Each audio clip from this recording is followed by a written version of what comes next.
Hey guys, in this video, I will show you how to add tab on Confluence page. Alright, so let's begin with the video.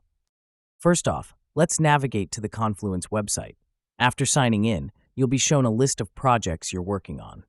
First, click on Apps option from the left side, and then select Explore More Apps.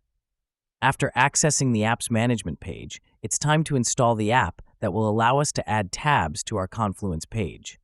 Here, search for Tabs for Confluence and look for an app called Tabs for Confluence and go through the installation process. It's a straightforward procedure.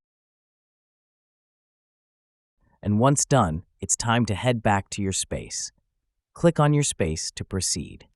Now that we're back in our space, let's get down to the actual page where we want to add tabs. Click on your page to open it.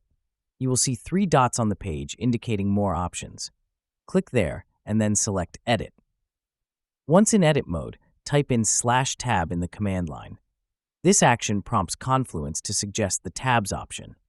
Click on Tabs, which will now allow you to start organizing your page content into tabs. You can type in your tab name and fill in the details or information you want under this tab. This step is crucial for organizing your content in a way that's easy for your audience to navigate. After you've added all your content and named your tabs, it's time to save your work by clicking on Save. But before you leave, make sure to click on Update or Publish to ensure all your hard work is visible to your team or whoever needs access to this Confluence page. And that's it. So that is how you can add tab on Confluence page. So that's all for this video. Thanks.